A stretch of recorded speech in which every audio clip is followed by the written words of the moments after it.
Hello, and welcome to the first official episode of Unlimited Opinions. I'm Adam Bishop. And I'm Mark Bishop. And Mark Bishop is my father. And so for the point of this podcast, we're going to be looking through A New History of Western Philosophy by Anthony Kenny. And my dad is actually a philosophy major and is currently a lawyer. Do you want to tell us a little bit about yourself? I am not only a philosophy major, I have a degree in philosophy. Yes. So I got a undergraduate degree in philosophy in the school that most people think of when they think of study of philosophy, University of Missouri St. Louis. It's very prestigious. Yes. And then I went on to law school and became a lawyer. Mm-hmm. And so he obviously knows a lot more than me about philosophy, so kind of counting on him to kind of guide me through this book as we read it. We read the introduction for this first episode, and the introduction really talks about the point of the book, and I guess what will be the point of our podcast moving forward, because the book will be the framework for our podcast. It really talks about how we look at philosophy, a historical approach and a philosophical approach, based on either like how we look at it within culture throughout time, or how we actually look at the ideas themselves. Very interesting book so far. Absolutely massive book. It's like over 1,000 pages long. Yeah, so we decided to do a podcast, and we had kind of practiced a couple times, and it was unfocused. And so you came up with a brilliant idea of let's have a book and kind of go through that book as kind of a lead off of each podcast. And so you selected this one, which actually is over 1,000 pages, and was originally 4 volumes. Yes. And it's been condensed, so to speak, into one rather large, massive paperback. It's not very condensed. It is very, very large. So that's it's a good way to kind of jump off and kind of keep us focused, I guess. Mm-hmm. So I don't know what you want to do as far as the first topic, but of course I think the first question is, why would we study it or read it? As far as the history of Western philosophy, what's the point of this? Well, the book really says there's 2 main reasons to study philosophy, and that's for historical context and a philosophical context, like I said before. We can really study philosophy either to get an idea of history and culture of people at the time, or we can look at philosophy in the way that it builds upon itself and how it leads to our philosophies today. I think there's a third reason. Because what is that? Because it's fun. Because it's fun. Because there's nothing more fun than picking up a over 1,000-page textbook, basically. Well, fun for us, maybe. For each their own. Yes. All right. So what kind of thoughts? Obviously, he puts Mr. Kenny puts forward like 2 main reasons to study the history of Western philosophy, and one's basically as a historian, the other one is to study the ideas behind the different philosophers as they evolved over time. And so what do you think what was your primary motivation? Just curiosity as a student of history, or are you more interested in the ideas, or what? Well, it's hard for me to say because I know so little about it, really. I guess I would lean more towards historical, just because I know very little about philosophy in general, so it's hard for me to say that I'm studying this for the philosophical purpose rather than the historical purpose, because I probably know more about the history than I do the philosophy, which are both very little, but I feel like history takes priority for me personally. Really? I think so. I well, mean, why do you care then? I mean, we could be studying the history of African tribes if we're just interested in learning history. Well, because I'm not just interested in learning history, I should say it's easier for me to look at this in a historical context because I have more knowledge of history, but I do want to learn the philosophy aspect. I think. Aha! Yeah. That's your primary motivation. Well, I figured that would be obvious that I want to look at philosophy, considering this massive 1,000-page book that I have sitting in front of me. Yeah, I mean, I think that's it's there's 2 different approaches, but I think the reason why you study Western philosophy is because pretty much all modern things that are good came from the development of Western philosophy. And what makes you say that? Well, can you think of anything that developed from as far as a cultural or economic or societal major benefit that developed under a different system other than Western philosophy?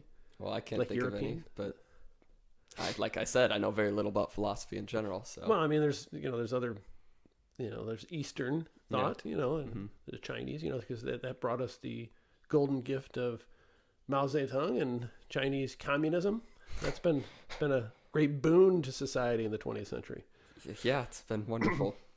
And so they've only been able to hold on because they've adopted certain theories of economic growth and modified it under their totalitarian system. They've kind of loosened up and adopted a lot of pseudo-capitalistic reforms so that they can continue without having people, killing them and starting a new government. But be that as it may, Yeah. I'm a little prejudiced in favor of European, American, Western philosophy. Well, As lucky you for you, we have an over 1,000-page book called A New History of Western Philosophy. So I think we'll be covered on that front. Yes. So what is your primary motivation what was your original motivation in learning philosophy, I should say, to get your degree in philosophy? Originally, I was a lot different than what I am now. I was younger then. Yes. And I was a little full of myself. I'm not now. I'm very very humble. humble. Yes, extraordinarily humble, I would say. And the big thinkers and the thoughts and the studying of the nature of reality and philosophy and religion, God, morality, ethics, the big stuff. I thought everything else was a waste of time. It was also ultimately a little bit easier than calculus and physics and Yes. computer science. Yes. So I was really just kind of unfocused, but I really had a passion for it at the beginning, and then over time, at some point you realize, well, nobody really has the answer. Mm-hmm. Human. Well, that's why really there's the answer. over 1,000 pages just looking for the answer, and I'm sure there won't be a definite one at the very end of this book. I think at the end of all of this, you'll come to the same realization I did somewhere circa 1990 that I've been wasting a lot of my time studying Western philosophy. What on earth am I going to do with all this knowledge? And well, maybe it's not so much the actual knowledge behind it, but the ability to really think these things through with the knowledge that you have. Not just maybe knowing specific philosophies, but knowing how they got there and knowing where we can take it from there. Yeah, I mean, it really, I mean, I was just kind of joking, but Yeah. it really does help you in how you formulate, how you look at the world and formulate arguments. Of course, it's helped me because the field I end up going to is in the legal field and as a trial lawyer. And I took a lot of logic courses in undergrad, and that really helped. Just kind of give you a format for thinking through problems and articulating,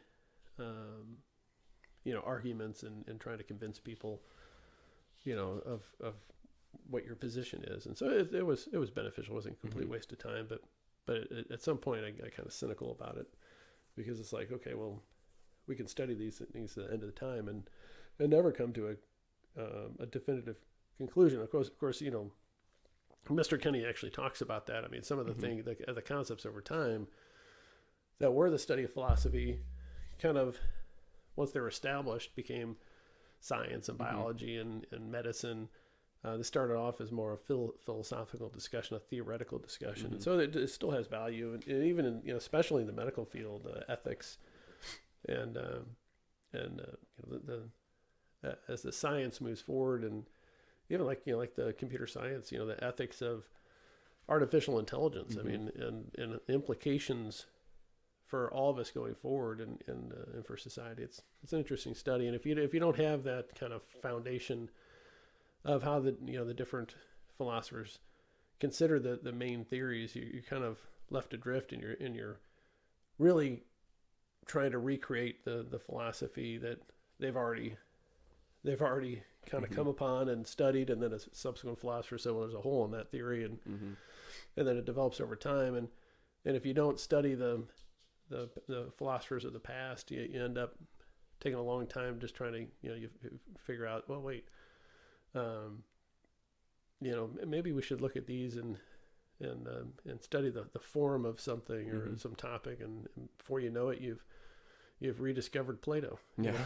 Oh wait, that was already thought of how many thousands of years ago, and it certainly would speed things up to have read Plato's theories, and then Aristotle and Kant and Hegel and Descartes and all that. Yes, that's an impressive list, just named off the top of your head. Well, there's you have the table of contents. Yeah, but my glasses aren't on, so I can't actually read it. But no, I mean, so those are the big ones. I always enjoyed Kant, and I don't know if it's going to be in here, but there was one. There's one question that when I was in undergrad that everybody else was baffled by. I'm kind of going a little off topic, but that's all right. There was it was a discussion of and of course I'm gonna have to relearn all this because it's been such a long time since I studied it. But there was a scenario where it was describing or trying to figure out whether Kant had the right theory about like absolute honesty, or whether it's ever okay to lie. And the theory, the scenario was, what if some woman comes banging on your door and says, there's a madman with an axe going to kill me, can I come in and in your house? And you say you let her in, and they shut the door, and then knock on the door, and there's a madman with an axe out front. And the question is, do you, and he says, where is she? Well, are you justified in telling the lie that she's not there? Or do you have to tell him the truth? I mean, is it wrong to tell the lie under those circumstances? And one theory is like it's always wrong to tell a lie. I never really understood the question because my thought was you try to kill the guy with the axe. I mean, you don't ever get to answer the question, but that wasn't an option. So I don't know. I think I got that marked off because you kill the guy with the axe or you die trying. So you don't have to reach the ethical question of whether or not you have to tell this crazy man with an axe. But of course, I guess that kind of defeats the real morality of the question. Kind of a behold a man moment, like Diogenes with the plucked chicken. Just think. Do you not know that story? I'm not sure. I can't remember which Greek philosopher it was, but they philosophized that a man is a featherless biped, and Diogenes, who's kind of a crazy philosopher who lived in a barrel with nothing, ran into the forum with a full plucked chicken and said, "Behold a man," to kind of poke fun at the argument, I guess, while still following the rules, really. Right, I like that. Yes, you kind of followed the rules, but still broke the argument, I suppose. Yeah. Well, yeah, I don't know. I mean, it's I guess the differences between theory and practical. And I was always like, well, I just killed the guy. I guess that's a fault of philosophy. Sometimes we're too concerned with the big picture to look at the obvious answer of stop the guy with the axe. Right. The theory. It's important to study theory. I don't mean to denigrate it, but theory without practical application is worthless. Yes. Anywho, so what else are we going to talk about? Well, we've talked a lot about you. We've what about you? Nothing about me. Well, you didn't ask about you. I suppose I didn't. I don't need to ask me anything about me. I know you're the host. Yeah. So I think you've asked me questions. I don't really feel compelled to ask you questions. You should volunteer it. I should just volunteer information about. Well, I mean, as we talk in the discussion, you mentioned the Diogenes barrel guy. Yes. That was great. So why don't you talk about, why don't you segue the conversation into why you want to study it? Why does a 17-year-old high school student? There we go. There's some information about me. Nice little segue there. Why does a 17-year-old high school student want to study the history of Western philosophy? Because it's interesting. That's brilliant. That's the most brilliant thing I've ever heard. I don't know. It just interests me. I kind of like looking at topics that don't really interest anybody else. At least my age, certainly. I mean, anybody else would look at this massive book and say, "What are you even doing with your time?" But for my purposes, I've looked a lot at really literature, linguistics, language. That's what I'm passionate about. I want to major in linguistics when I go off to college sometime next year. And really, a lot of my time has been spent with topics that don't really interest anybody else. As you're aware, I'm sure, of my love for Tolkien. I have books all around my room here, if you look around, that are mostly about Tolkien, not just the fictional works themselves. Turn the camera so the viewers can see. Yeah, the camera, our podcast camera, yeah, so that they can see. Yeah, that's a huge thing I'm passionate about, is just looking into the history of things, really looking at the reasonings behind why things happen. The perfect example is Tolkien.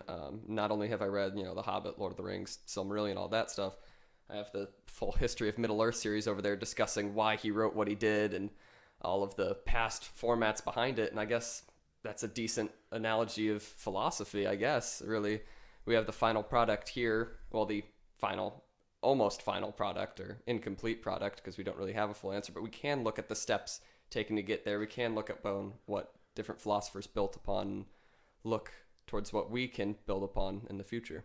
So what is the answer? Why did he write those books? Why did he write those books? Yes. Give me the 2-sentence answer. To explain his languages. Really? Yes, he made languages first, and then he kind of doodled around with some stories. A couple of them I know of one that he wrote in the trenches of World War I. J.R.R. Tolkien did. He fought in World War I. And it's strange, really, how those stories evolved, because he invented languages, several of them, many of them, too many for a normal person. So he took these languages and he wanted to create a history behind them, and he came up with these great tales of this Middle Earth, of Arda, the Earth. And he took them, and eventually some of them became childhood stories that he told to his kids, and that's how The Hobbit developed. And really, there's a neat little... Those are really dark stories to tell to children. Oh. I mean, yeah, they are. I mean, it's got the evil eye or whatever. Well, not the Lord of the Rings, The Hobbit. The Hobbit. Well, The Hobbit still had the bad orcs, and everybody's getting murdered and stuff. Well, and that scary goblin dude, what is his name? It was the 30s. Yeah, that's true. They're stronger back then. Yeah, I suppose so. But that's very off topic. So he literally he had drafted his own language, and yes. So he wrote those or conceived of those stories just to explain why those languages would exist. In a way, yeah. Because so then, do you know why he wrote the languages? Because it was fun.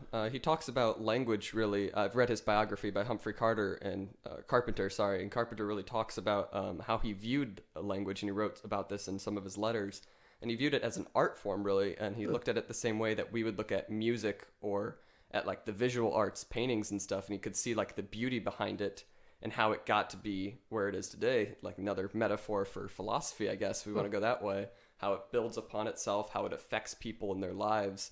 And really just how it gets to where it is today and how much beauty and love there is behind it. So, you look confused. Well, I'm just, I kind of lost my thought. So he created so is it a romantic language? Is it based upon Latin? No. I mean, well, there's several different languages. Are we talking about like Elvish? Yes, there's different types of Elvish too. Yeah. Like he was insanely detailed, and they never really came to completion because he was such a perfectionist that he continuously worked at them. And really, what we have available today in the forms of the languages really aren't what he fully wanted. Like if he had lived for 20, 30 more years, who knows how different they would be. So did it have like its own grammar and sentence structure and all grammar, that? Grammar, sentence structure, alphabet for some of them. And really a couple of them, just the two most complete are Sindarin and Quenya, which are two Elvish languages. And Sindarin is based off of Welsh, loosely based off of Welsh, similar sounds, similar grammar in a way, and then Quenya's based loosely on Finnish, similar sounds, that sort of thing. Did anyone else know of this language? Like, could he write a letter to someone and they could read it?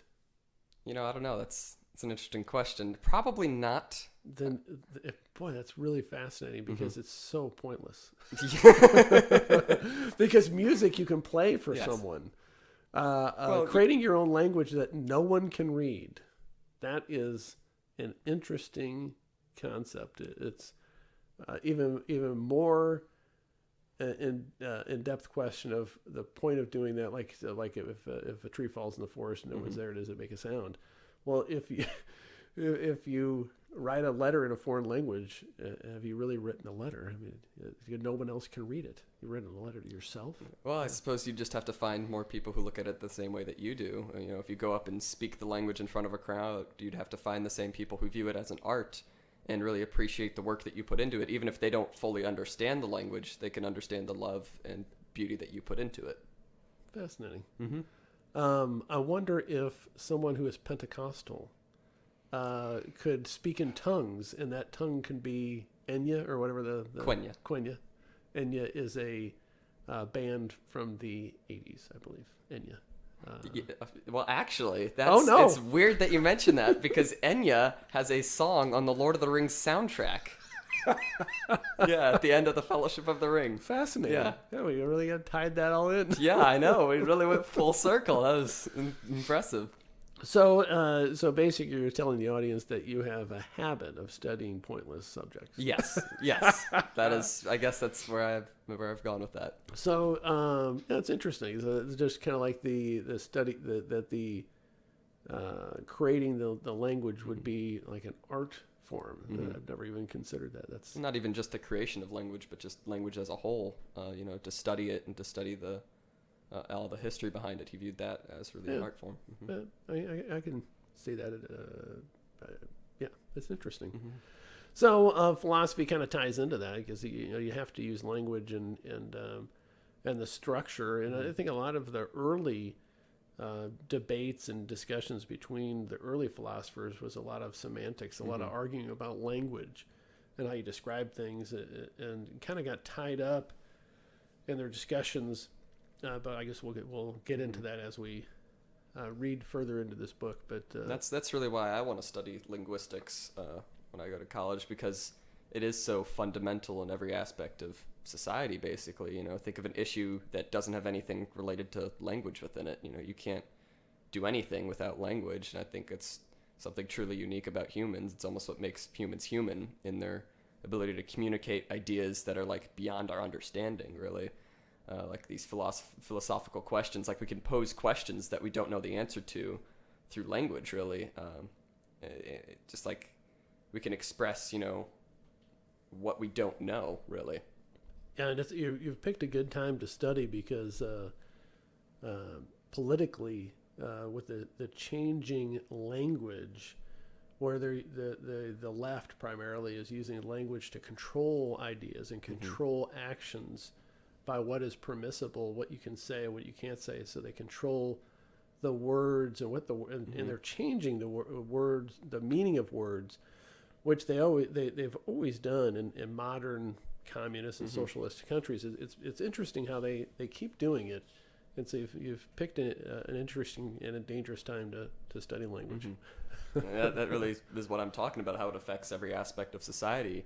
You can't argue against a bad idea if they don't let you speak. Right? If they don't, if you can't use words to express, what's bad about it. Yeah, and then the more powerful thing is to have a forced lie, so that they tell you a lie and they force you to repeat it, and they force you to say you acknowledge it as true, and that's the ultimate control, is to make you say something that you know is false, but say it as if it's true. Can you give me an example of that? I'm not sure. A more common example is forced conversions. So, like you see, different religious sects conquering another faith or another group, and they I'm reading a biography of a guy who was in Ireland. And the English were oppressing the Irish, Irish Catholics, and so they had, during the Great Famine, they had, some aid, so to speak, to the Irish, but they would have it at Protestant charities, and so they'd make the Catholic families convert to the Anglican Church in exchange for the food, so they wouldn't starve. And so they're making them, it's a little bit different religious. It's not known to be true or false. It's just the Catholics believed it was false, but they made him do it. And so you see those kind of forced conversions. But, you know, I'm trying to think of a more modern example. But in communism, you know, the big lie is the people are not starving, Mm-hmm. you know, and you know, there are literally people starving the street. You didn't see anybody starving. And they make people comply with that. Mm-hmm. And that's, you just lose so much control in yourself and that self-denial. Mm-hmm. And that's part of the control Mm-hmm. of a totalitarian state, and the most effective totalitarian states. It's like what I was saying about how language is kind of what makes human human. If you strip people of their language, then are they even human? They have nothing, because you Mm-hmm. don't even have religious faith. You don't have truth. Mm-hmm. And philosophy is mostly a study of truth, or trying to get closer to the truth, the Mm-hmm. big truth. Yes, Yes. that's what they nicknamed me in college. The big truth. The big truth. I bet. I'm just joking. I figured. That should be my nickname through this. I want you to call me for the rest of the podcast. I The am big truth. Not calling you the big truth. I'll call you the little truth. That is so unnecessary. So what's going to be our? Do we have anything else on our introductory thing? I don't know. Unlimited opinions. Unlimited opinions. That's the name of our podcast. So how many opinions do you have specifically? Unlimited. I have infinity. Infinity. Yeah. That's the same thing as I said. You said unlimited. Yes. Mine is a limit of infinity. So it's unlimited.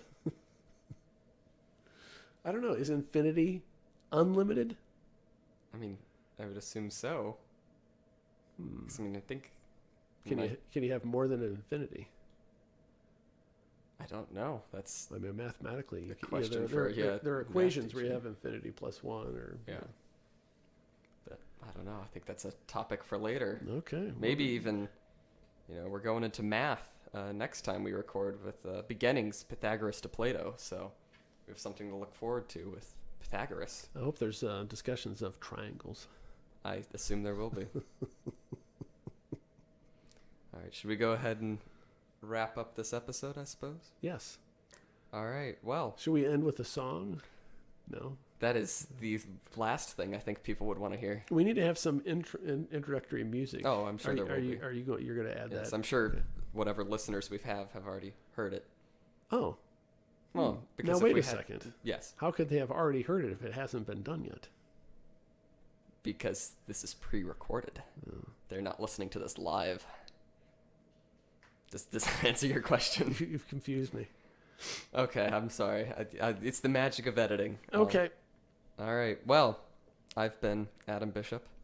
I am still Mark Bishop. I don't think that's going to change. And this has been, Well, you used the past tense. well, for this past 27 minutes, or 28 minutes now, I have been Adam Bishop for all those listening. And I'll continue to be Adam Bishop until next week. Until Don't- next episode of Unlimited Opinions. Don't go change it.